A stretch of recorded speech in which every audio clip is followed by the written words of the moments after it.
Veitu hvað þetta er? Þetta er svona vél sem ít á þetta. Þetta er eitthvað svona vél sem... Prentari? Já, prentari. Sem að prenta svona síma. Svona. Hvað er að skrifa?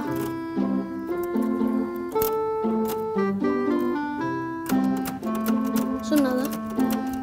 Þetta er alveg eins talva bara. Og þetta er ekki svona eitthvað sjónvarp hérna. Þetta er eins og prentari. Það er prentari.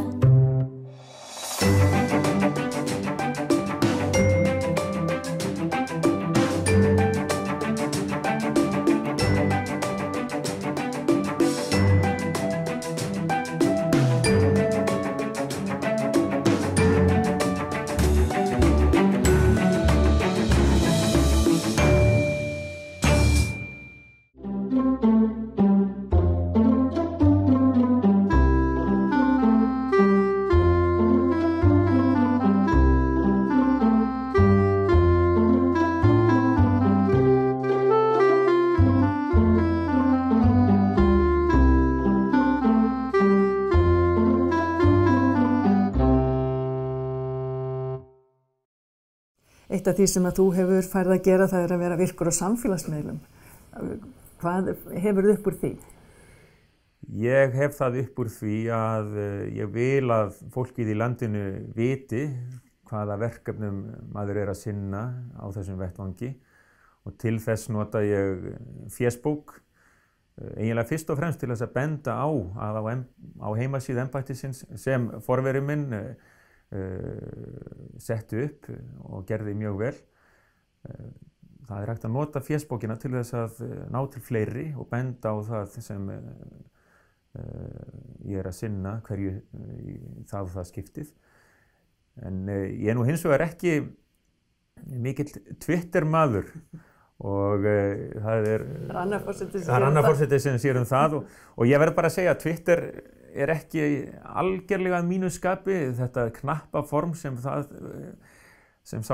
samskiptamáti býður upp á er mér ekki alveg að skapi. En Twitter nær til umheimsins og í þessu embætti er ég meðal annars í verkefninu He for She, þar sem karlkyns þjóðhöfðingjar og þjóðarleiðtogar taka höndum saman og benda á að barátta fyrir jafnrétti kynjanna er mál karla sem kvenna og þá nota ég Twitter til þess að vekja athygli á því sem þar er gert. En hér heima þá er það Facebookin þar sem fólkið í landinu er og að sjálfsögðu ber fólki í áhrifastöðum að nýta þessa leið. Ef ekki, það væri eins og að segja að maður noti ekki síma eða eitthvað leið. Þannig þú ert bara í takt við tímann? Ég myndi segja að það sé kall tímans og nánast hvert sem litið er. Við vorum hér, ég og mitt föruneyti heimsókn í Danmörku fyrir skemmstu og þar sér maður að Danadrottning og hirðin lýsir skilmerkilega á vefnum, veraldavefnum, hvað það fólk hefur fyrir stafni og þetta er kall tímans. En að því við nefndum nú annan forseta sem getur bara setið 2 kjörtímabil í einu, Bandaríkjaforsetinn, en nú getur forseti Íslands eða verið endurkjörinn eins oft og verða vill og sá síðasti var 5 kjörtímabil. Hvað finnst þér eðlilegt? Það fer auðvitað eftir kjósendum hverju sinni, hvort þeir velja til endurkjörs þann sem áður hefur gegnt embættinu og vill gegna því áfram. Nú stendur yfir endurskoðun stjórnarskrár Íslands og það kæmi mér ekkert óvart að í umræðum þá endurskoðun vakni umræður hugsanlega takmörk á setu forseta. Ég vil ekki kveða neitt upp úr með það hvað mér finnst í þeim efnum en ég hygg að það sé hvorki þeim sem þessu embætti gegnir né þjóðinni hollt að vera í embætti von úr viti, en þetta finnur fólk og þetta hefur gengið hingað til. Þannig að það verður að ræðast og svo sjáum við hvað setur með það hvort í stjórnarskrá verða að setja einhver ákvæði. Sjálfur veit ég af eigin reynslu að maður veit aldrei hvað morgundagurinn ber í skauti sér, en hitt veit ég að ég verð ekki ellidauður í þessum embætti. Þetta brók eða eitthvað til að gera í sundi eða eitthvað? Svona sundbrók eða eitthvað? Já, ég vil ekki snerta það. Já, sundskýla. Það mynd af fisk, en allavega. Sjóskýla. Já, þetta eitthvað svona... Sund. Já. Tótt. Brókina sjó. Brókina sjó að risa. Mig langar til þess að koma núna svolítið inn á lýðheilsu og svona hvernig fólk skrimti af hér norður í Ballarhafi og eins líka stöðu kynjanna. Edda, hvenær var þetta orð lýðheilsa til? Var fólk 1918 að tala lýðheilsu? Örugglega ekki í sömu mynd og við gerum í dag, en það eru margir þættir sem að tala sem lýðheilsu svona þættir, og það eru þessi stóru þættir eins og heilbrigðiskerfi og bara þjóðfélags staða og svona, og svo eru svona einstaklingsbundnu þættir, svo mataræði og svo bara hreyfing, og á þeim tíma var náttúrulega að gera ráð fyrir að það verið töluvert mikið meira kannski svona líkamleg erfiði í vinnu og fæðið þetta mjög breytt. Svona heilt yfir að horfum á þessu 100 ár þá held ég að það sem breyst mikið þetta bara sóttvarnir. Þarna 1918, og við sagt að þessi sama dag og fullveldið 1918 þá kom spænska veikin til landsins. Og það var mikið breyst síðan þá og við fengum sóttvarnir og sóttvarnalækna og annað slíkt sem myndi halda af þessum lýðheilsu þáttum þá er það mjög stór þáttur í því sem hefur breyst. Og auðvitað á samt mat og hreyfingu. Síðan það auðvitað eins og í heilsuhagfræði þá horfum við alltaf með aukinni hagsæld og auknum tekjum og þá verður bættari heilsa. Svo við erum alltaf að horfa á betri tíma og við erum að betri stað heilt yfir í dag en við vorum þá. Ragnar, var verið að kenna einhvers konar hreyfingu eða íþróttir í skólum 1918? Nei, þetta er ekki alveg einfalt vegna þess að það hafi staðið yfir mjög mikil hugmyndafræðileg átök það hvert ætti að vera inntak menntunar. Í raun og veru hafði prestar séð menntun meira og minna bara frá siðaskiptum og sinnt henni mjög vel, það þurftu allir að læra hverið og svo eru fyrir áhrif upplýsingarna að fara að koma inn þessi gagnfræði sem er reikningur og skrift og lúterstrúarmennirnir vildu alltaf hafa menn þurftu að vera læsir til að geta lesið biblíuna, til að geta hlusta á Guð. En þeir litu horfnögu að vera skrifandi. Því að þú gætir ekki sjálf sem verið að skrifa neitt sem skiptir inn í máli miðað við það sem þú þurftir að lesa. Þannig að þetta var dálítið, og við skárum okkur dálítið út að gefa fullt af fólki sem var læst fram eftir öllu sem kunni ekki að skrifa. Það að læra eitthvað meira en það eða annað en það var litið horfnöga. Og það var til dæmis litið horfnöga að vera að kenna reikning og skrift drengjum sem ekki voru nógu gáfaðir eða stúlkum. Það þótti bara einhvern veginn ekki við hæfi. Þannig að það kemur inn svona fyrsta ígildi þess að hér eigi að fara að kenna eitthvað meira heldur en bara lestur. Það kemur ekki fyrir 1980 og þá fara þessar greinar að detta inn eina annari. 1880 er sagt til að það eigi að kenna 8 greinar minni mig. 1918 er farið að kenna 12 greinar til í barnaskólanum á Akureyri. Og þá fara þessi hlutir að detta inn. En þess var endálítið að bíða að þarna kemur sund og það var einhver hreyfing en alltaf þarna var árferði líka þannig og búið að vera það fyrir aldamót að menn þurftu bara alla sín orku til að skrimta. Ég hefði náttúrulega hérna á Akureyri skólastöra Halldóra Bjarnadóttir og hún var hérna 1918 og hún er eins og fyrsti sem að innleiddi verklögufein, smíðar, handavinnu og leikunni. Og hún gekk á milli krakka og leti þetta í lýsispillu, hvort sem við veitum. Og ef það voru veik þá fór hún heim til þeirra til að láta þetta, ekki pillu, lýsiskeið hefur þetta náttúrulega verið. Og hellt úr könnu. Þannig að það var svona úr þessum tíma. Kennsla náttúrulega kom til sögunar þetta leyti að byrja rétt fyrir aldamótin og svo svona 1915-20 þá það ungmennafélagshreyfingin sem knýr þetta af stað allt land fram að þeim tíma þá var jafnvel litið svo á að það væri óæskilegt að kenna mönnum að synda, menn dauðastríðið myndi verða lengra fyrir syndan mann heldur en ósyndan ef hann dytti í sjóinn, en sem sagt það verður algjör breyting á þessu og ungmennafélögin byggja sundlaugar út all land í gríð og erg á þessum árum. Hvar eru elstu sundlaugarnar? Sko fyrsta sundlaugin sem við vitum með vissu, hún var í Eyjafirði. Lengi vel var talið sko að sundlaugarnar í Laugardal hefðu verið þær elstu, en svo nú ekki. En sem sagt þetta eru með þeim elstu. Nú man ég ekki nákvæmlega hvar þessi var hér í Eyjafirði, en hún talin hafa verið svo fyrsta, já. Edda, ef við snúum okkur aftur á mataræði, hvernig getur þið lýst breytingunum á þessum 100 árum varðandi kost, það sem við borðum? Já, ég held að þeim tíma þetta var einhæfari fæða, en hún var miklu svona óunnin og hreinni fæða en við höfum síðan þróast í þessi ár. Og núna í dag þá erum við að horfa á, það hefur ekki búin alls konar skyndibitavæðing, þegar í dagsins svona amstri þá er það verið stærsta vandamál í nútíma samfélagi. Það bara aukinn sykur og unnar vörur, þessi rótarefni og matur sem við erum að flytja á milli heimsálfa. Þetta var ekki vandamál á þessum tíma og með þessu erum við að sjá líka aukningu í sykursýki 2 og svona áunnum sjúkdómum. Og það fleiri í dag sem látast úr offitu heldur en úr hungri. Og svona hafa vandamálin breyst með breytingu á mataræði.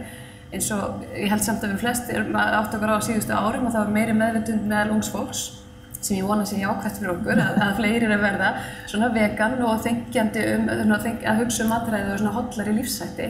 Og ég held að við sem líka bara komum þann stað að það sé nauðsynlegt fyrir okkur. Þegar við erum að horfa á lífstíls sjúkdóma sem að hrjá okkur. Ragnar, þú lítur nú ekki út fyrir að vera vegan. Nei. Hvaða skoðun hefur þú á þessu? Ég held að þetta sé ákveðlega jákvæð þróun. Ég held að við séum stödd í svona hugmyndafræðilegri byltingu sem kemur alltaf af og til. Hér varð mikil bylting í hugafari á 7. og 8. áratug síðustu aldar sem lagði eiginlega grunninn að Íslandi sem nútíma samfélagi og þá það fyrst og fremst það langmest hlut kvennabyltingarinnar þegar konur bara sögðu nei við því hlutverki sem þeim hafi verið áskapað og hafði staðið í landinu bara fyrir þrifum. Það hefði bara gert það. Vinnuþrælkun stúlkna var miklu meiri í sveitum í gamla daga heldur en drengja nokkru sinni sem var ástæðan fyrir því að þeim var ekki hleypt í menntun vegna þess að þær bara höfðu önnur hlutverk. Nú ungt fólk komið með svona vegan hreyfingin og byltingin svona hálft í hvoru svona heilsubylting og hinn bóginn svona réttlætis og samfélagsbylting bara betri lifnaðarhætti og búskaparhætti og við þurfum svo sannarlega á þeim að halda.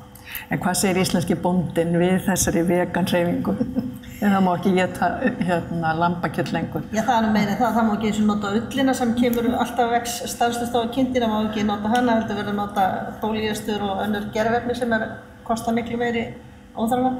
En burtséð frá því þá held ég að við þurfum alltaf einhverjum svona róttæka byltingu til þess að hreyfa við því sem á eftir kemur. Það þarf, við þurfum að hafa pláss fyrir þessa róttækustu líka til þess að vekja hina af svefninu og ég held að þetta, þó ég skilji ekki þessa hugmyndafræði, ég veit hvað hún en ég skilji ekki, það breytir engu þó ég geri það ekki, heldur þetta sé bara gott fyrir okkur að fá svona vinnið að þarna, þó maður þurfi ekki að fara alla leið, þá getur maður þó allavega hugsa býtu, ekki alveg eins og eftir að segja, þetta ekki alveg þannig að við þurfum að borða hreinni matvæli. Eigum við endalaust að vera að færa þessi matvæli til og frá í heiminum? Hvað kostar það? Kolefnisjöfnun og allt það. Og þessi hugsun finnst mér bara hinu góða. Hvað segir þú, Hjörleifur? Jú, ég alveg hjartalega sammála þessu, en ég vildi aðeins nefna þetta 1918 að því við það ár höfum við svolítið til viðmiðunar, þá unnu langflestir Íslendingar líkamlega erfiðisvinnu og mataræðið var náttúrulega allt annað og það bara ekki spratt af sjálfu sér menn borðið það sem að landið gaf af sér. Svo smá saman þróast samfélagið og færri vinna þess áttar vinnu og upp úr þessu sprettur náttúrulega nauðsyn þess að breyta bæði mataræðinu og lífsmunstrinu bara yfir leið. Ég var við nám í Noregi 1968 til 74 og kynntist þá fyrst því að fólk stundaði líkamlega hreyfingu hennar vegna. Ekki til þess að vinna erfiðisvinnu heldur af því þetta væri hollt og gott. Það gerði það yfirleitt fólk ekki á Íslandi á þessum tíma, þótt ótrúlega megi virðast. Þegar ég kom til Íslands aftur, fluttist hingað 1974, þá var það einn fyrrverandi námsmaður í efnafræði minni mig, Íslendingur sem hafði búið í Noregi, sem var fluttur til Íslands og hann tók upp á því að hlaupa bæinn og kvöldin sér til heilsubótar.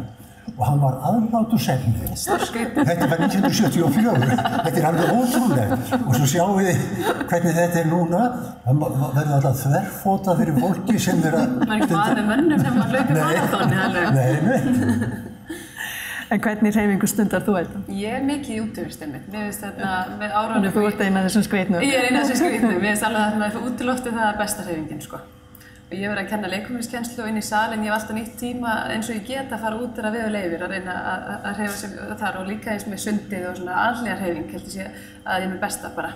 En þú Jóhanna? Alltaf það sé nú ekki bara tröppur og búskapur sem að ég er alltaf á leiðinni, sjáðu. Bara núna í þessari viku hefði ég samband við einhver þjálfara minn. Ég er á leiðinni. Alltaf á leiðinni. En ef við tökum aðeins fyrir brennivín og tóbak. Já. Hver svona, hefur það ekki alltaf bara fylgt okkur? Jú, þið þekki nú örugglega betur en ég hvernig það var 1918, en við horfum síðustu áratugina að þá þetta, sko, var landlæknir skoða svona hversu margir hafa aldrei reykt og árið 1989 þá var þetta sko 30% sem höfðu aldrei reykt, en núna er það hlutfall komið upp í 52%. Svo að það er að draga úr þessu og við erum að verða heilsusamlegri í þessum lifnaðarháttum. Varðandi áfengi þá er þetta líka, sko, við erum ekkert að neyta, við neytum sjaldnar áfengi heldur en nágrannar þjóðir okkar, kannski ekki öll sammála um það, en það er meira svona óhóflega drykkju. Við erum ekki af mikið kannski að gæta hófs eins og við viljum meina að við kannski séum góði og viljum vera, en það er auðvitað breyting á þessu og þú sér það líka að það breytist í unglingadrykkja, það dreigir gríðarlega úr unglingadrykkju og það auðvitað breytist líka bara eins og grasrótarstarf í íþróttum, það hefur verið óbærslega öflugt íþróttastarf, útivistartími barna þegar það var settur á það breytist líka mjög mikið. Svo ég myndi segja að okkur batnandi mönnum er best að lifa hjá okkur. En eru ekki bara eitthvað annað að koma í staðinn, þú skólamaður? Nei, það er nefnilega ekki þannig. Okay. Það er mýta. Sko, við verðum að hafa eitt í huga að sko, börnum á Íslandi hefur ekki fjölgað síðan upp á 1960. Þau eru jafnmörg, þau hafa verið milli 4.000 og 4.500 síðan þá. Áður var þetta ægileg megðin á hverju heimili, svo þegar konur sögðu bara stopp og það er alltaf að mennta sig og vinna og gera ýmislegt annað í lífinu en að ala börn, þá hefur börnum fækkað mjög mikið. Sem hefur meðalans haft það er afleiðingar að foreldrar hafa miklu meiri tíma til að ala upp börnin sín og er að gera það miklu betur. Það er áhugamál hjá eldri kynslóðum að sko tala niður til unglinga og barna og gera á fyrir því að þetta sé kynslóð sem endalega muni fara með allt til fjandans. En staðreyndin er svo, unglingadrykkja er nánast horfin í stórum aldursspilum þar sem hún var almenn áður. Það er ekkert langt síðan að menn fögnuðu samrænduprófunum með því að fara á fyllir í við kringluna. Það er óhugsandi í dag. Reykingar við dregjum þeim. Veipið er reyndar að koma inn dálítið sterkt núna og spurning hvernig það fer. Sumir segja að þau séu allir í grasi eða kannabis í staðinn. Það er ekkert stærra hlutfall sem er að nota kannabis heldur en áður. En, og þetta er dálítið alvarlegt, sá hópur sem er að reykja mikið af kannabisefnum er að reykja mun meira en áður. Og það er ákveðin hópur, sérstaklega drengja á unglingsárum sem er dálítið illa staddur hjá okkur. Við höfum ekki náð að leiða inn í samfélaginu þeim hætti sem við þurfum. Og stærsti einstaki hópurinn sem er að frá örorku í íslensku samfélagi eru 18 ára drengir. Og það er áhyggjuefni og þar hefur við bara brugðist. Það tengist nefnilega menntakerfinu líka. Menntakerfi þar hefur eitt af þeim kerfum sem hefur brugðist þessum drengjum. Mér langar til að snúa mér aðeins að öðru. Ísland er einangrað og það hefur gengið hér á ýmsu og bara ef við tökum 1918 þá voru þar spanska veikin og það voru frost og alls konar óáran. Hvað er það í raun og veru sem er í okkur sem gerir það verkum að við skriftum áfram hérna á þessu landi? Jóhanna? Ég bara eiginlega undrast það. Maður undrast það eiginlega sko hvað þrautseigjan er mikil og okkur náttúrulega hefur, sko það er búið að tala mikið það er ekki 10 ár síðan að kreppan skall á okkur. kreppa hvað núna með að það sem þessar forfeður okkar þetta gangi í gegnum sko, það var bara í alvöru kreppum. Bæði gos, sjúkdómar, nefnið að alþjóðleg kreppa var náttúrulega 1930. Þar áður höfðu til dæmis bændur geta selt út bæði ull og sauði og annað slíkt og lokast alveg fyrir það 1930 og hérna en ég held þetta sé bara sauðaþrjóska. Það bara svoleiðis. Við erum óbilandi bjartsýn á það að við höfum þetta af. Hvað segir þú þetta? Ég held að segja þetta, við erum stórhuga líka og það eitthvað í eðli okkar og við sjáum það bara í íþróttum í dag og í knattspyrnu þegar við erum komin á stórmót og svona og okkur finnst það næstu bara sjálfsagt, litla þjóðin. Við erum alltaf stærst. Já, við erum stærst og við erum búin að vera í öllum veðrum og vindum að gera allt svo vel við getum allt.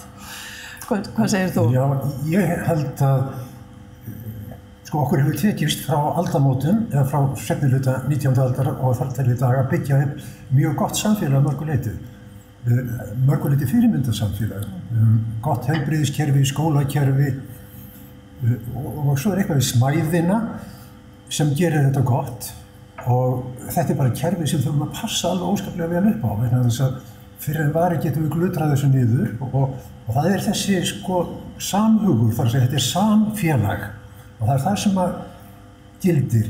Sko í stóra samfélögum erlendis þá gerist margt sem að veldur ógæfu sem að við sneiðum hjá og það kannski ekki auðvelt að koma auga á þessa töfra og svo það bara landið, náttúran. Allt þetta saman hefur aðdráttarafl eða það tengir okkur, við eigum rætur hérna og svo hefur þetta aðdráttarafl þannig að fólk sem kemur annar staðar frá það finnur fyrir einhverjum töfrum hér sem eru alveg einstakir. Það ekki það að við séum svo merkileg þjóð, heldur þetta bara einhvern veginn, hér hefur orðið til fallegt og gott samfélag. Ég held að við séum kannski full rómantísk núna, því að sko ég held að við ættum að vara okkur öllum hugmyndum það að við séum einhver harðgerð skepna sko, eins og sauðkindin. Við erum það ekkert sérstaklega, við erum sko, og nýja rannsóknir benda til þess að við séum sko, við vorum komin býsna nálægt til bara úrkynjast hérna sko, vegna þess að Hallari og hörmungar riðu yfir og við vorum hér og þrjóskan kostaði okkur gríðarlega mikið. Við vorum á eftir öllum öðrum þjóðum í því að breyta ákveðnum hlutum sem við hefðum þurft að breyta miklu fyrr. Og meira að segja sko, en þessi hugmynd ágeng og hún aðlaðandi en hún stórhættuleg og jafnvel miklir mannvinir eins og Steingrímur Arason sem skrifaði Litlu gulu hænuna og Unga litla og var í barnavinafélaginu Sumargjöf.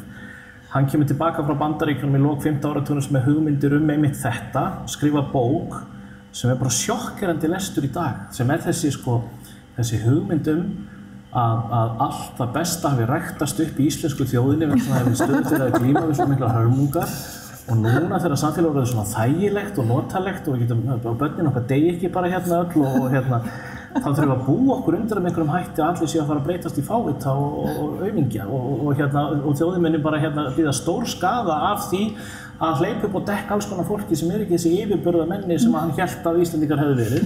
Þegar staðreyndin svo að það sem gerðist við það að auka fjölbreytileikann í mannlífinu og hleypa fólki að og umfanga bara allar tegundir af fólki óháð því hvort það voru eins og harðgerðar sauðkindir eða viðkvæm blóm, þá sprakk út hagsæld í þessu landi. Og við eigum bara heilmikið til dæmis aðfluttu fólki að þakka á síðustu árum við það að koma okkur út úr hruninu, sem dæmi. Það ekkert eitthvað íslenskt víkingaeðli. Það við bara opnuðum faðminn fyrir fleira fólki. Þurftum nú ekkert að eyðileggja þessu umræðu sem var mjög falleg. Afsakið það.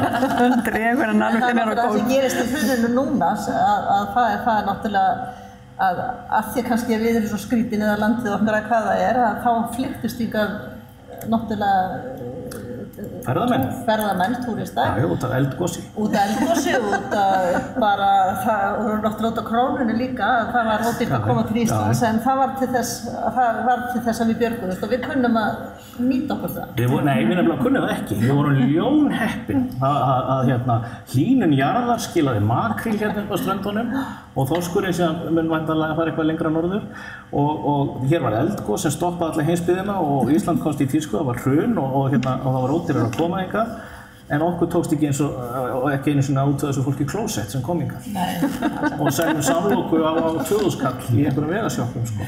En ég var snú okkur aftur að 1918 og ég alveg viss að þetta ef að þú hefði komið og sagt jafnrétti kynjanna, fólk hefði ekki skilið orðið og hefði ekki vita hvað það var. Hvernig hafa þessi hluti verið að breytast? Það gerst mjög mikið á þessum 100 árum sem betur fyrr og ég held að svona, ég var að hugsa ég var að horfa á svona þessa vörður sem hafa orðið á þessa leið, engin kannski stærri eða minni, þetta er allt eins og segir þurfa að vera róttækar byltingar, það er alltaf einhver róttækir aðilar sem keyra áfram, þetta er 2 skref áfram og alltaf 1 aftur á bak. En 1920 er við erum með fullan jafna kosningarétt, myndi kalla á kvenna, það næst ekki fyrir þarna 1920, var búin tekin í áföngum, en þeir voru hættir við að láta konur fara allar á kosningar að kjósa á sama tíma, það getur gerst einhver óskaplega slæmur hlutur þarna. Og síðan erum við með kvennalista, við erum með byltingar sem eru nær okkur á síðustu árum sem eins og núna bara MeToo-bylting þar sem kynbundin áreitni er ekki liðin lengur af vinnustöðum. Og þetta er bara að breytast alveg rosalega mikið, bara konur að koma inn á vinnumarkað, karlar fara í fæðingarorlof, ég myndi segja að það var eitt af því stærsta sem hefur gerst á síðustu árum og skiptir gríðarlegu máli í jafnréttisbaráttunni, að þeir séu jafn mikið að taka þátt í heimilinu. Þetta sjáum við bara að horfa á Bretland, konur sem eru búin að mennta sig mikið, þær eru að hverfa vinnumarkaði bara fertugt, 35-40 því þær eru að sinna börnum heima. Og það er bara efnahagslegt vandamál að vera auður í þessum konum og missa þær út af markaði. En þetta er eitthvað sem við sjáum ekkert í dag, konur taka jafn mikið þátt á vinnumarkaði eins og karlar, betur fer. Þó það hafi verið vissulega, við fórum aðeins aftur á bak í hruninu þegar karlar fóru síður að taka fæðingarorlof, en við vonum að það sé svona að lagast aftur.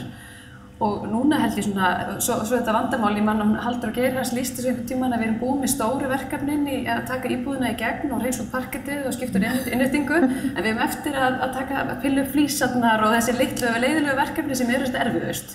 Og ég held að það sé núna verkefninu, við erum að horfa á bara í atvinnulífinu, ennþá er engin kona sem stýrir skráðu fyrirtæki, konur er minna að koma fram í fjölmiðlum, þó við séum alltaf að reyna að bæta okkur. Pólitíkinni sem betur fer á betri stað, það eru fleiri konur þar í dag. En við erum ennþá að sjá alltaf mikið af karlum vönnum í þessu efsta lagi það sem nokkuð finnst eðlilegt að konur og það er eitthvað svona glerdags við erum að kljást við og það verður verkefni, þeir segja næstu 100 ára, við erum að vona að það taki ekki svo langan tíma að ná því og við erum að reyna að það er aðferðir svo kynjakvóti og jafnlaunavottun sem eru svona aðgerðir sem eru, þetta eru róttækar aðgerðir að fara í þetta en nú er svona að sjá hvort þær eru að skila okkur því sem við viljum að setja konur í stjórnir fyrirtækja er það að skila okkur konum í framkvæmdastjórnir og í neðri lög og það hefur ekki alveg ennþá verið að sýna sig að svo sé sko.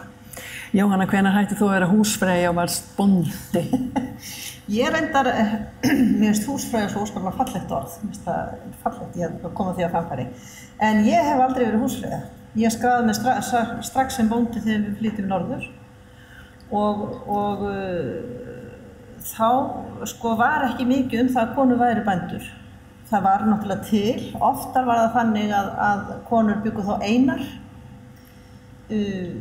Við hófum okkar búskap þannig að minn maður fekk fulla vinnu utan bílis og ég sá bílið á samt öðrum störfum utan bús og þannig að það var eðlilegur hlutur og ég var bóndinn en það var mjög sjaldgæft að bæði hjónin voru heima, byggu heima, að það væri bæði að þau veru bæði bændur eða þá kona væri bóndinn ekki hann.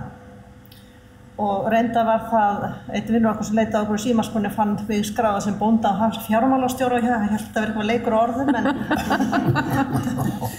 en ég held að það séu svona, geti verið svona mestalagi 30 ár síðan að þetta fór að breytast, 20-30 ár, ekki mikið meira en það. En líka þegar við tölum þessu atvinnuvegi eins og sjávarútvegi, ég held að verkefni næstu ára eins og jafnréttismálum sé líka svolítið að horfa út frá jafnrétti út frá ákveðnum greinum. Konur sækja ekki sjó, þær vinna í afleiddum greinum og nýsköpun. Konur sækja í ákveðin hlutabankastarfsemi en það gera það ekki allur leitið og konur í tækni, það er mun meira körlum þar. Að svona hvernig við viljum sjá þessar hluti þróast. Konur eru meiri hluti í háskólum landsins í dag. Og karlar eins og við segjum, þeir eiga erfiðar uppdráttar í skólakerfinu, ungi drengir. Ég held að þetta verður svolítið verkefni okkar að hugsa hvaða jafnvægi viljum við sjá í ólíkum greinum í framtíðinni.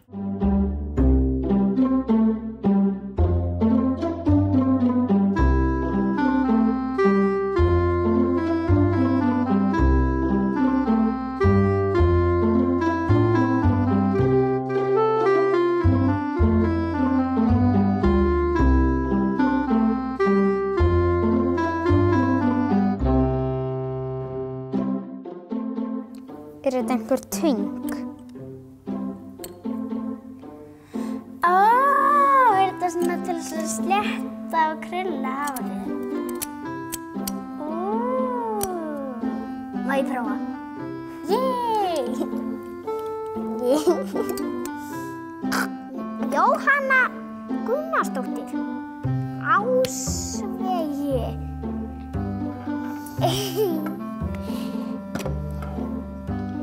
Sími. 23228 3.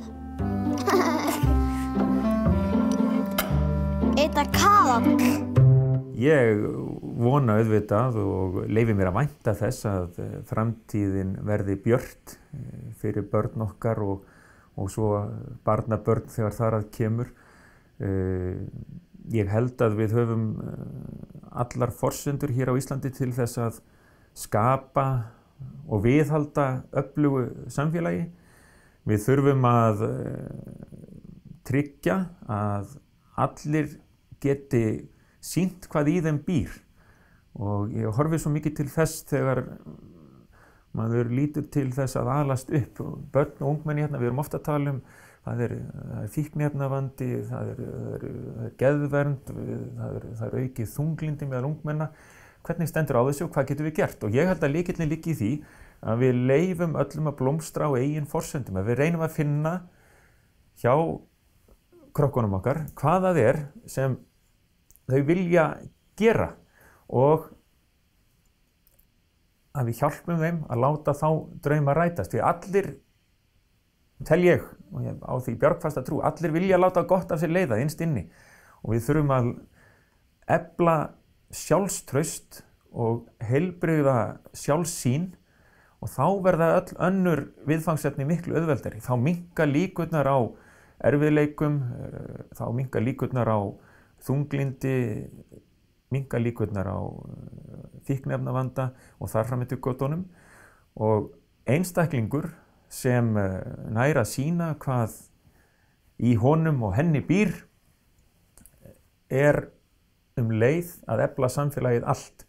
Þannig að ég tel að við eigum að leggja mikla áherslu á forvarnir, á það að leyfa krökkum og ungmennum að blómstra á eigin forsendum, víkka ramman. Sumir finna sig ekki í hefðbundnu skólastarfi, þá eigum við að sjá hvað veldur, er einhver leið til þess að búa til öðruvísi umhverfi, aðeins öðruvísi umhverfi, þannig að þessi einstaklingur finni að nú sé vel hugsað hann og þannig held ég að við getum hort björtum augum fram á veg og hort til þess að næsta kynslóð, að henni líði vel og hugsi svo vel okkur gamla fólki þegar það kemur. Þetta er eitthvað skrítið. Kannski er þetta til þess að mæla fótinn. Ég held að þetta sé til þess að vekta fótinn. Ég held að það sé til þess að mæla fótinn.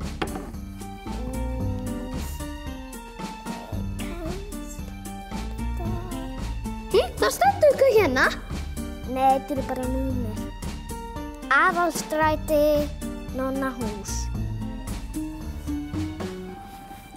Það lítur ekki út fyrir að vera gamalt. Er þetta stimpill? Það er eitthvað svona stimpill á því. Ég hef enga hugmynd hvað þetta er. Þetta er svona sko lítur að sé hnífur á þessu. Já, ég sé engan hníf sko. Kannski er bara að taka hann út af þegar en þetta er líka sko vísa. Já, hverju myndir vísa búa til? Já. Þetta er svona til að búa til debitkort eða eitthvað, ég veit ekki. Hérna eru númerinn sem setur hann að spjálta yfir og það. Og síðan svona, sem setur þetta svona yfir einhvern veginn og þá svona prentast þú. Já, eins og sér hérna það er rúlla til að fara yfir sem þú setur yfir í blek. Já. Mig langar til að tala svolítið menntun þjóðarinnar og svona tækniframfarir og ef að þú myndir byrja á því, Ragnar, að segja okkur hvert var nú menntunarstig þjóðarinnar 1918? Já, sko 1918 vorum við eiginlega í hringiðu breytingar sem að höfðu byrjað fyrr. Það var ekki bara það að gagnfræði væri komin inn sem lestur og reikningur og skrift í viðbót við trúarbragðafræðsluna. Hún var enda fyrirferðar mikil í dálítinn tíma eftir þetta líka. Heldur frá og með 1843 þegar við endurreisum Alþingi og síðan þegar við fórum stjórnarskrána 1874 og heimastjórnina, þá óx þeirri hugmynd fiskur hrygg að þjóðin þyrfti að girða sig í brók til að standa jafnfætis öðrum þjóðum. Og málsmetandi menn fóru að halda því fram opinberlega að þjóðin væri bara hreinlega ekki nógu menntuð til að höndla lýðræði og það þyrfti að taka á menntunarmálunum. Og það gert þetta upp úr 1880, þá voru svona stigin skref í þá átt og svo verður gjörbylting 1907 með fræðslulögunum og 1918 þá erum við bara í suðu pottinum vegna þess að þetta gekk ekki alveg þrautalaust vegna þess að þetta ógnaði á vissan hátt heimafræðslunni og farskólafyrirkomulaginu og þessu menntakerfi, eiginlega menntakerfi sem að þjóðin átti og var ekkert endilega tilbúin að sleppa hendina af. Og ekki ómerkari menn en Sigurður Nordal og Benedikt Gröndal töluðu af töluveri lítilsvirðingu skólavæðingu þjóðarinnar og að hér væri verið að taka upp útlenska dellu sem að útlenska tísku og það væri ábyrgðar hlutur að gera það. Þannig að þetta var suðu pottur mikill á þessum tíma. En hvaða svona venjulegt fólk, hvaða möguleika hafði það á þessum tíma til þess að sækja svona einhverja frekari menntun annan en þennan grunn? Það var mjög misjafnt. Það sem hafði einkennt Ísland fram að þessu var að menntun var í höndum presta. Þeir höfðu heimsóknarskyldu á hvert einasta heimili, 8 fyrir oft á ári en í stærri sóknum gátu þeir það ekki. Og eitt af því sem þeir áttu að gera var að skila skýrslu nákvæmlega stöðu hvers einasta barns í sveitinni.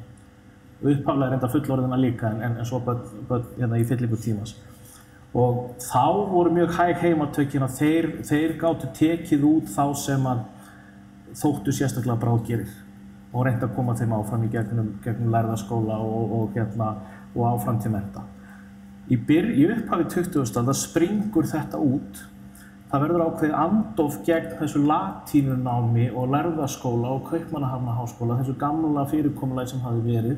Og við förum að fá til landsins fólk sem hafði menntað sig með allt öðrum hætti. Hafði farið í lýðháskóla í fleiri löndum heldur en Danmörku. Og það eiginlega fólkið sem kom menntakerfinu okkar á brautinu. Þegar maður skráir við kennara á öðrum og þriðja áratug, þegar þetta svona fer virkilega á flugi, að þeir mjög oft kom úr þessum bakgrunni og dreifðu sér hér landið og sköpuðu nýtt menntakerfi. Það þá lýðháskóla og til dæmis hér í Eyjafirði náðu svona hugmyndir bólfestu bæði hér á Akureyri og út í Laufási og út allt land, þá svona spruttu upp. Þetta var þetta villt og skemmtilegt tímabil sem stjórnvöld skiptu sér lítið af til að byrja með. Fyrir þau þurftu að fara að borga fyrir þetta og þá fóru þau innleiða próf. Sem í upphafi voru meira segja þannig að þau voru tekin í kirkju fyrir fram á söfnuði og safnaðarnefndin var í rauninni prófdómarinn sem og farkennararnir gegndu þessu hlutverki að það var ekki lengur leggjandi á presta að sinna öllu þessum hlutum sem lýðræðið krafðist. Þeir gátu bjarga sálunum en þeir voru ekki færir til þess að kenna reikningin og skriftina og það allt saman. Enda hefur þú viljað fara í kirkju í munnlegt próf? Nei, ég verð alveg að segja að það hefur alls ekki viljað. Þetta hljómar ekki mjög vel í mínum eyrum, sko. En ef við horfum á þessi 100 ár, hver eru stærstu skrefin í okkar menntasögu? Á síðustu 100 árum, þá held ég að stærsta skrefið í okkar menntasögu sé 1974 með nýjum grunnskólalögum. Þegar við í raun og veru staðfestum hér að menntakerfið eigi að vera fyrir alla. Þá eru þessi straumar erlendis frá komnir 68 byltingin og þetta allt saman kemur hér til lands og tekur á sig þessa mynd að samfélag okkar er fyrir alla. Og þetta er það háleitt og göfugt markmið að í raun og veru okkur hefur ekki ennþá tekist að uppfylla þetta. Þannig að sómi sé að skólinn er ekki ennþá fyrir alla vegna þess að þetta er í raun þarna kristallast grundvallar breytingin sem varð á menntakerfinu við það að þetta hætti að verða svona eins og skilvinda sem fleytti rjóman ofan af til frekara náms sem ætti síðan að stýra samfélaginu. Þannig samfélag ætluðu við allavega ákváðum það að yfirgefa það endalega 1974 og við erum ennþá brasa við að uppfylla það markmið. En ef við horfum svona á íslenska fjölskyldur, hvernig hefur menntun gengið í ættir? Já, það var náttúrulega alltaf þannig að ákveðnar fjölskyldur og ættir áttu aðgang og það ekkert langt síðan ákveðni bæir hér í Þingeyjarsýslu sendu alla í Emma og hérna... Er það ekki enn? Jú, eflaust það enn. Er ekki allir íkvæmni eiga útlendinga? En það hefur náttúrulega breyst og breyst að því leyti það sem að við erum í smá vanda og það vegna þess að það hefur skapast hryggskekkja í samfélaginu okkar. Við áttum gott tímabil þar sem við eldum iðn- og verkmenntun í landinu. Og raun og veru grundvallast mikið af hagsæld þjóðarinnar á því hvernig við breytum atvinnuháttum. Síðustu áratugi höfum við til dæmis sjónar á þessu.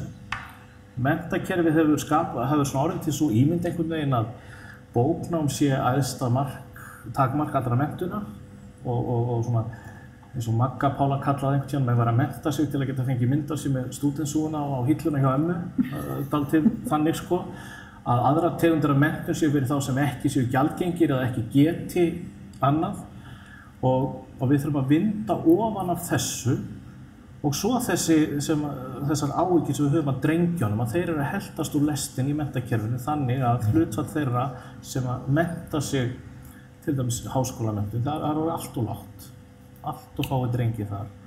Þannig að þetta hefur allt riðlast, þetta er ekki lengur þannig að bara allir frá Laxamýri mennti sig og verði svo höfðingjar í sinni sveit. Ert þú að höfðingjaætt eða menntari höfðingjaætt? Nei, það ég alls ekki. En mér langar aðeins að koma að þessu stærstu skrefin í menntakerfinu. Með stofnun kennaraskólans á sínu tíma þá urðu þáttaskil. Þá vorum við sjálfa menntaði kennara sem dreifðust landið og barnaskólakennara og það skipti að því held gríðarlega miklu máli. En svo þegar kemur að þessu með ættir, það er bara alþjóðlega rannsóknir staðfesta það að þrátt fyrir að í orði eigi að vera jafn aðgangur að æðri menntun, þá er það þannig að börn menntara foreldra mennta sig frekar heldur börn þeirra sem hafa litla menntun. Það er innbyggt í kerfið eitthvað óréttlæti gagnvart börnum þeirra sem að fæðast af foreldrum sem ekki hafa langskólamenntun. Óréttlæti segi ég öðrum þræði ég líka að þeirra skoðum að við erum búin að upphefja æðri menntun allt og mikið iðnmenntun sem sárvantar hér í landinu, hún er á einhvern hátt vanmetin og í alllangan tíma þá held ég að samfélagið hafi búið til þá mynd af menntakerfinu eða framtíð ungmenna að þeir ættu helst að fá háskólamenntun, fara svo í MBA-nám og fara svo að braska með verðbréf. Þetta er einhvern veginn svona draumurinn sem var, eða eitthvað sem breytti samfélaginu okkar ansi mikið. Og ég held við þurfum að vinda ofan á þessu og við þurfum að upphefja eða minnst að kosti gera iðnmenntun jafngilda og þá þannig að börnin okkar finni það, ekki það sé bara í orði heldur að samfélagið meti það verðleikum. En í sambandi menntun þarna í upphafi aldarinnar vil ég nú minnast á það að þessu grósku tímum, að því mér fannst þetta með latínuskólan, þetta var fyrst og fremst höfðað til drengja. Eingöngu, af því að Björn Þorláksson, hún náttúrulega braust til mennta og fór í Sorbonne á þessum árum. En kvennaskólarnir sem að mér finnst því miður allt of vanmetnir, talandi lýðheilsu, að þeir koma þarna á 1875 árum, Kvennaskólinn Reykjavík fyrst og svo hver af öðrum og 1879 á Blönduósi eða Kvennaskóli Húnvetninga. Þar lærðu húsmæður, þetta var gagnfræðaskóli fyrst til að byrja með, ekki húsmæðraskóli. Það voru gagnfræðaskóli þar sem þetta var eini möguleiki kvenna og þar voru jafnt fátækar sem ríkar. Og ástæði fyrir að Kvennaskólinn á Blönduósi til dæmis var til er það að Björn sýslumaður á Korsá í Vatnsdal, hann sveið það svo að móðir hans gat ekki skrifað og ekki lesið og hann sagði að allar dætur mínu skulu læra að skrifa. Og þetta var ekki fyrir svo 1923 sem að Kvennaskóli Húnvetninga sem breytist í húsmæðraskóla. Þá eru tækifærin orðin fleiri. En þessi skólastofnun, auðvitað lærðu það líka matreiðslu og þrifnað á heimilum og hannyrðir og annað slíkt.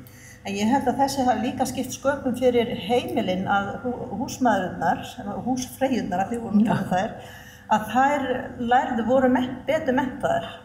Og það talað um 3.000–3.500 stúlkur hafi farið í gegnum bara þennan skóla. Sko. Það var gríðarlega aðsókn vegna þess að þetta var eina tækifæri fyrir þær að læra.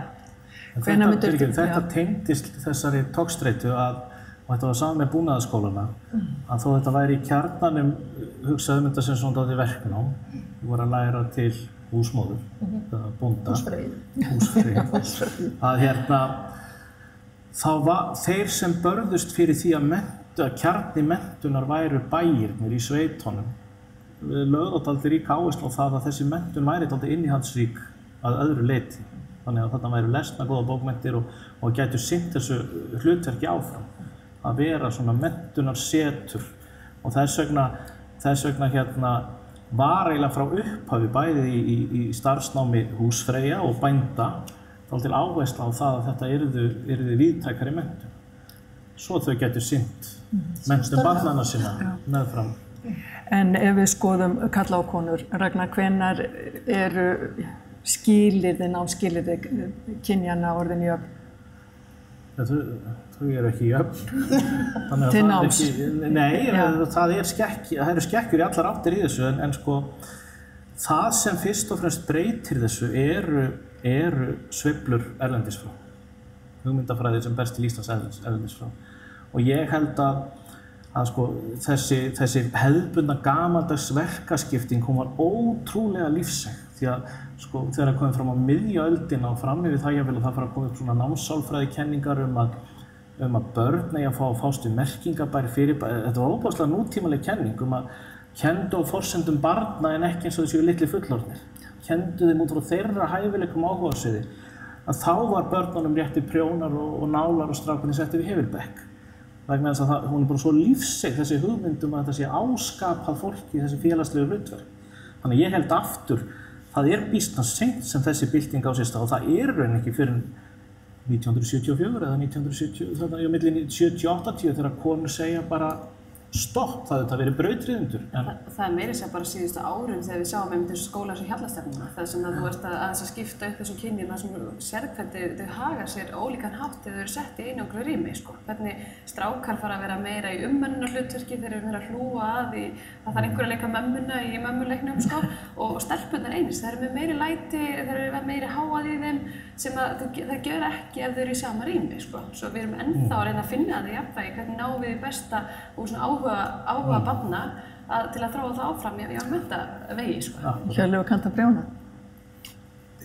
Ég kann það fræðilega séð, skulum við segja. Ég veit hvernig á að gera það, ég hef prófað það en ég hef aldrei stundað það. Nei. Hins vegar þá hef ég verið samferða kvallum sem gerðu það. Félagi minn í háskóla, maður sem var ættaður frá Grindavík, hann var á sjónum á sumrin og hann prjónaði alltaf. Þegar hann kom tilbaka í skólanum haustið þá átti hann fullt af lopasokkum og húfum og verðlingum og einn ungan mann 30 þekki ég í dag sem stundar, hann líffræðingur og er á sjó í sinni fræðigrein og hann prjónar. Þannig þetta til svo sem, en ég hef sem sagt aldrei ánýtt þessu. Ég hef semlega kannski alin upp í svona kallrembu hlutverki, ég er meira gaman að því að smíða til dæmis. Ég get nú staðfest að það sem ég kenni nú bæði spuna, prjóna og Hvanneyri að það eru æðimargir drengir sem fara þar í gegnum hendurnar á mér. Já. Þannig að þetta er alveg til. Já, já. En svo ertu bara velkomin á prjónagliðinu næstu hvítasunnu, aðra helgin í júní. Mætur, skrifa þetta niður hjá þér. Háskólinn var búinn að starfa í 7 ár, Háskóli Íslands. Já. Og heitir Háskóli Íslands, þannig að það var greinilega aldrei gert ráð fyrir að yrðu fleiri háskólar. Hverju breytti hann? Hann var kannski fyrst og fremst staðfesting á þessum vilja okkar til að standa á eigin fótum. Þetta var, hann var mjög, hann óx hægt. Það sem ég held að hann hafi eins og haft áhrif á að erlendar hugmyndir eins og í hagfræði og í svona mikilvægum grundvallaratriðum náðu fótfestu á Íslandi og höfðu verulega áhrif hér á atvinnuhætti og samfélagið heild. Ég held að Ég held að svona stærsta byltingin í menntamálum hafi hins vegar verið sú sem spratt út allt. Lýðháskóla fyrirkomulag, búnaðarskólar og kvennaskólarnir og það hafi verið svona hinn eiginlegi drifkraftur í hlutunum framan af. Háskólinn síðan, honum vex fiskur hrygg eftir því sem sækir á og verður stöðugt öflugri þegar líður á, en ég held að hann hafi ekki haft hann var aðeins seinn til, held ég. Þetta var meira og minna sjálfsprottið. Það voru bara einstaka bændur sem bara smíðuðu skóla og bara settu allt af stað þannig að þetta eins og þarna var bara fullt af fólki sem fannst að það þyrfti að standa á eigin fótum vegna þess að nú væri orðið sjálfstæð þjóð. Við þurftum að sanna við verðskuldum það og staðið öðrum jafnfætis. Nú voru ekki margar greinar sem voru kendar til að byrja með í Háskóla Íslands og þannig að fólk fór til útlanda ef það vildi ná sér í aðra menntun en háskólinn bauð upp á. Nú minna þetta vegna þess að nú raun verið hægt að læra allt hér á Íslandi, í íslenskum háskólum. Hvað hefur tapast við það að við leitum kannski síður til útlanda með háskólamenntun heldur en við gerðum? Ertu viss ég er ekki viss að sé minna það. Ég held að sé töluvert mikið fólk farið til útlanda og fjöldinn mikill en náttúrulega hlutfallslega mennta sig fleiri í háskólastigi núna þannig að það er stór hópur sem mennta sig hér. En það er bara það sama, Akureyringnum finnst alltaf gott að koma heim og anda sér mikið lyktinni úr Eyjafjarðarsveit. En ef hann fer aldrei frá Akureyri, þá er hægt við að andlegi sjóndeildarhringurinn verði jafn þröngur og sá veraldlegi. Það er að finna lyktina.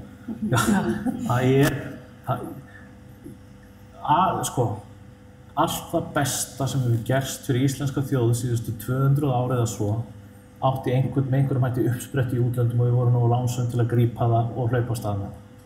Ég held að það verður ekkert horft fram hjá því. Við erum ekki þetta yfirburða fólk sem við höldum stundum. Við hokruðum hér öldum saman við slæmskilyrði. Við urðum nútímaríki á ótrúlega stuttum hraða vegna þess að við meðtókum það skynsamlegasta frá öðrum og heimskur er heimaalinn maður og það á við þetta. Það þurfa allir að komast út til að geta komið heim og bætt umhverfið sitt. Ég held að núna í þessu landi séu til krakkar sem vita ekki hvað er ritvél og hafa bara lifað í tölvuheimi. Hvaða breytingar á þessari öld hafa verið kannski mikilvægastar í samband við tækni? Edda, ef þú bróteraðir þarna. Já, þetta er náttúrulega gerst ofboðslega hratt og síðustu tugir hafa skipt gríðarlega miklu máli. Við ræðum áðan að fólk sem bjó ykkur í torfbæjum geta upplifað það að vera með einmitt spjaldtölvur og þetta er gríðarlega mikil bylting að vera komið þetta.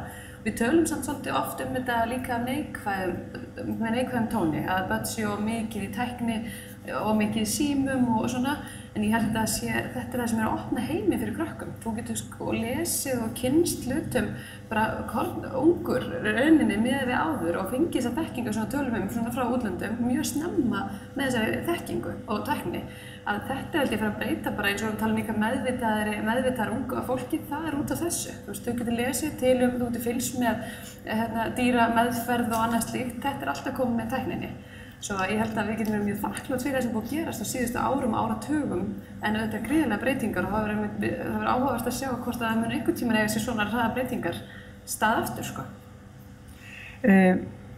Ef við horfum á börnin í dag og börnin 1918, hvað geta börn í dag lært af krökkunum sem voru að skokka hér út í sveitum og í höfuðborginni, Reykjavík, Jóhanna? Ég er svolítið vafið þetta hvernig ég á að svara þessu vegna þess að þetta er bæði gott og vont. Krakkar oft á tíðum á þessum tíma 1918 voru bara fátæktin var svo mikil þannig að þau höfðu kannski ekki tækifæri heldur til þess að leika sér. Það var bara hálfpartinn þrældómur á þeim en samt sem áður fundu þessi tíma ég fagna innilega tæknin en það sem ég er svolítið smeyk það er þessi mennska og hún týnist í þessu öllu saman af því að allt gott með allar upplýsingar það er mjög sorglegt að við getum ekki átt samtal eða verið innan fólk og ég held að þetta sé hluti af þessu vandamáli drengja. Þeir eru aðallega útsetti fyrir þessa tölvufíkn eða hvað að kalla þetta að það þarf að draga einhvern veginn fólki saman til þess að eiga þessi mannlegu samskipti. Það er svolítið að læra að umgangast tæknina á réttan hátt. Já, sko. læra upp og það er aldrei það, sko, maður horfir 1900 og það er þetta fyrir 100 árum síðan, sko, þessi nánd sem var á milli fólks að búa með stórfjölskyldunni. Ég er ekki viss endilega að það er allir á sama stað í dag hvort það myndi vera jákvætt eða neikvætt, sko. En hins vegar er það ótrúlega jákvætt að vera í svo miklu samskiptum við fólk og samskiptur er eitthvað sem við þurfum að varðveita held ég næstu 100 árin. Það er góð blanda þessu hvort tveggja væri fyrir fullkominn heim. Hvort vildir þú vera barn í dag eða barn 1918? Úff, það finnir erfitt, sko. Sko, upphaflega spurningin, hvað geta börn í dag lært af börnum 1918? Það er voðalega freistandi að snúa út úr henni og segja börnin 1918 eru steindauð og það geta ekkert að vera læra. En það sem ég er svolítið upptekinn af er þetta, sko, að andblær samfélagsins á þessum tíma var einhvern veginn einkenndist af löngunum til að framfara fyrir samfélagið. Mér finnst ofta á tíðum að það vanti einhvern veginn í uppeldi barna í dag þessi samfélagslega sýn, sko. Á hinn bóginn þá eru börn í dag, sko, þeir búa yfir færni sem er alveg hreint ótrúleg, sko. Að alast upp við það, alveg frá blautu barnsbeini, að kunna að forrita og færa sér í nýtt þessa abstrakt þekkingu til þess að búa til eitthvað betra, það er alveg stórkostlegt tæki, sko. Þannig, og það er einhvern veginn ekki hægt að bera þetta saman, finnst mér. En allavega þá trúi ég því, sko, að samfélagið eigi fyrir höndum einhverja stórkostlega framtíð sem að meðal annars helgast af þessari tölvuvæðingu og þessari abstrakt þekkingu sem að ég er of gamall þess að tileinka mér, sko, en ég horfi alltaf á með aðdáun. Er börn í dag með mennskuna? Já, svo sannarlega. Og sko, og þú spurðir áðan hvaða tæknibylting hefði haft mest áhrif. Sko, það er freistandi að segja rafmagnið hér í þessum sal, en ég held að það sé ekki rétt, þó rafmagnið hafi skipt gríðarlega máli. Öll tækni sem byrjar á orðinu forskeytinu samgöngur, samskipti, það er svo tækni sem hefur byggt okkar samfélagi. Og þá er við allt frá stýrvélum til snjallsíma. Þetta átti allt sinn þátt í að bylta samfélagum okkar. Hlut af ástæðunum fyrir að fólk kokraði í dölum var einfaldlega það að það var blautt í fæturna því að reyna að fara í lengri göngur og sko það sem að börn í dag, ef að barn í dag væri sendt til 1918, að það færi vissulega inn í svona framfara hug, það er stemning í samfélaginu, það reyndar kannski ekki akkurat í frostavetrinum, en það er stemning. En það sem barn í dag myndi sjá svipstundu er að samfélagið var innmúrað á margvíslegan hátt sem var óþarfi.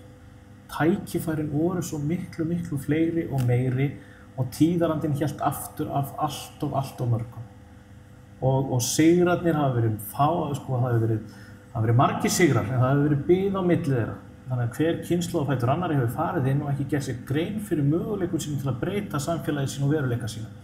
Og það sem tölvuvæðingin er að gera, og í henni felst bæði ógn og veruleiki, er að núna getur einhver sem að dettur í hug að búa til forrit sem heitir Airbnb í raun og veru haft grundvallar áhrif á allan hótelrekstur á jörðinni.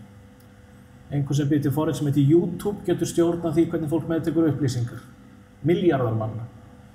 Í dag er tæknin þannig að ef þú nær vald á henni, þá býða þín ótal tækifæri í heiminum. En ef þú grípur þau ekki, þá grípur þau einhver annar og þá verður það fleiri en landið okkar sem verður selt og komið í eigu útlendinga, þá verður það veruleikinn allir í kringum okkur. Þannig að kynslóðin okkar, hún stendur fram fyrir ótal möguleikum, má læra það af krökkunum fyrir 100 árum, að þessi möguleika þarf að grípa og ef þú grípur það, þá gjör breytur í samfélaginu. Er þetta pennaveski? Já, maður fyrir skíði eitthvað. En maður var á svelli þá rann maður ekki á þessu eitthvað. Nei, þannig. Maður rann ekki á þessu og maður gat labbað á svelli. Þetta er mjög oft í Andrés og Andablaðunum. Er þetta til að labba í snjónum? Já, ég var að fara að segja svona, setja fótinn hingað og svona labba í snjónum. Ég sá það því að mamma mín var eins og að lesa svona tröllasögur fyrir mig eða eitthvað. Þá voru að labba í svona eitthvað. Ég sé það í einhverju bíómynd líka. Eitthvað, maður setur fótinn sinn hérna og svo labbar maður í snjói. svolítið skrítið. Já, þau séu næstu með teygju hérna. Er þetta ferðalagt trampólín? Áttu eitthvert eitt heilræði handa íslensku þjóðina á þessu afmælisári? Nei, ekkert einstakt heilræði. Ég vil alls ekki segja fólki fyrir verkum. Ég vil frekar deila vonum og áhyggjum með fólki og ég vil þó að við kunnum að meta það sem vel gert, það sem áunnist hefur í íslensku samfélagi. Ef við lítum eina öld öxl til ársins 1918, þá eigum við að geta séð að þrátt fyrir allt það sem á að gera ennþá betur, þá hefur okkur miðað í rétta átt. Samfélagið að miklu leyti mun betra en það var.